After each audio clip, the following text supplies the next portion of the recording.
To understand the visceral impact of Cho Il-hyung's 2020 zombie thriller #Alive, one must first abandon the expectation of a sprawling, global epic.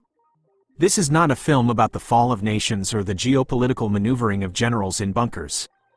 It is a film about the terrifying, suffocating shrinking of the world down to a single square footage, the modern apartment. It is a story that begins with the hum of a computer fan and ends with the roar of a helicopter, but in between those two auditory bookends lies a masterclass in claustrophobia, digital dependency, and the primal, undeniable urge to simply persist when the universe demands your extinction. The narrative opens not with an explosion, but with the mundane.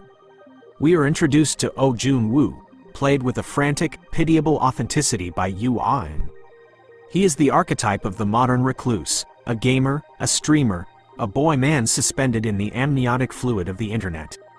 The genius of the film's opening act is how it weaponizes this comfort zone. Joon-woo wakes up alone, his family out for the day, and within minutes, the sanctity of his high-rise sanctuary is shattered. The transition from normalcy to apocalypse is abrupt, violent, and terrifyingly realistic. One moment, he is staring at a screen. The next, he is watching the world dismantle itself from his balcony. The zombies here are not the shambling corpses of Romero's era. They are twitchy, aggressive, and retain a horrifying trace of muscle memory, making them seem less like monsters and more like rabid animals tearing through the social fabric of Seoul. The film's setting is its most potent character. The apartment complex, a ubiquitous symbol of South Korean urban life, is transformed into a vertical panopticon of horror. Joon-woo is trapped in a concrete box, suspended in the sky. The director, Cho Il-hyung, utilizes the geometry of the apartment complex brilliantly. The proximity of the neighbors is no longer a comfort but a curse. We see the carnage unfold across the courtyard, in the hallways, and on the balconies opposite. It creates a stage play dynamic where Joon-woo is the reluctant audience member to the end of the world. He is safe behind his reinforced door, but that safety is a prison. The film forces us to ask, is it better to die quickly in the chaos outside, or to rot slowly in the safety of your own living room? As the days turn into weeks, the film shifts from an action thriller into a psychological study of isolation, a theme that resonated with eerie precision during the global lockdowns of 2020. Joon-woo's descent into despair is chronicled through the dwindling battery life of his technology. The smartphone, usually a portal to the infinite, becomes a useless brick as the internet fails and the power grid dies. We watch him traverse the stages of grief, the denial as he posts pleas for help online, the anger as he smashes his equipment, the bargaining as he rations his food and water, and finally, the depression that nearly consumes him. There is a particularly gut-wrenching sequence involving a hallucination of his family and a subsequent suicide attempt that anchors the film's emotional weight. It strips away the zombie movie veneer and exposes the raw, naked vulnerability of a human being who has simply run out of reasons to exist. Just as the darkness threatens to become total, the film introduces its counterweight, Kim Yoo-bin, portrayed by Park Shin-hye. Her entrance is a jolt of electricity. If Joon-woo represents the chaotic, emotional, and tech-dependent reaction to the apocalypse, Yoo-bin is the analog stoic. She is pragmatic, fierce, and prepared. Her appearance across the courtyard shifts the genre of the film again, this time into a survival romance, though one devoid of physical touch. Their relationship is built entirely on distance, mediated by binoculars, hand signals, and eventually, a zip line. This physical separation makes their emotional connection intensely powerful. They are two specks of life in a sea of death, tethered together by the sheer refusal to die alone. The scene where they share food via a makeshift pulley system is more intimate than any love scene, underscoring the film's core message: connection is a survival need, just as vital as water or ramen. The second half of the narrative accelerates the tempo, forcing our protagonists out of their static boxes. The introduction of the infected neighbor, a man who initially appears to offer sanctuary but hides a grotesque secret, serves as a grim reminder that the zombies are not the only monsters. It is a classic trope, the idea that humans are the real danger, but #Alive handles it with a specific focus on the madness of grief.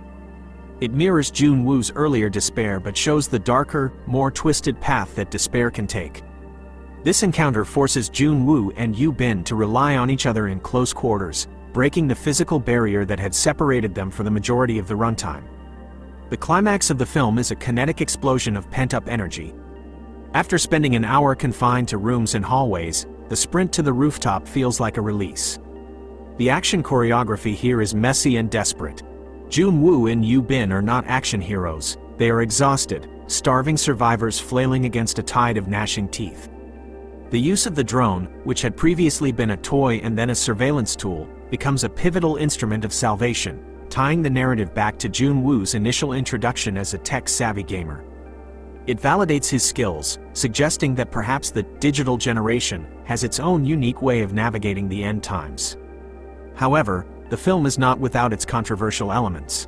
The ending, featuring a dramatic helicopter rescue, has been criticized by some as a deus ex machina, a convenient, Hollywood-style wrap-up to a gritty story. Yet, viewed through a thematic lens, the ending is essential. The film is titled #Alive. It is about the digital scream into the void. The final shot, showing Joon-woo's earlier social media post having been received, validates the act of hope. It suggests that screaming into the void is not useless, that someone, somewhere, is listening. In a cynical world, the film dares to offer an optimistic conclusion, that if you can just hold on, if you can just survive one more day, help might actually come. Visually, the film is striking in its use of mundane colors turned nightmarish. The beige and gray of the apartment complex contrast sharply with the blood-soaked chaos. The sound design deserves special mention. The guttural, choking noises of the infected are distinct from the standard zombie groans of other franchises. They sound like they are in pain, adding a layer of tragedy to the horror. Furthermore, the use of silence in the first act highlights the crushing loneliness of Joon-woo's situation, making the sudden bursts of noise all the more jarring.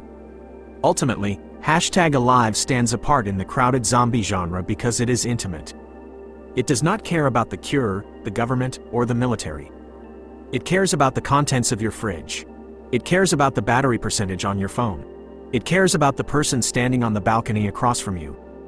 It captures the specific anxiety of the 21st century, the fear that despite being more connected than ever, we are fundamentally alone in our little boxes.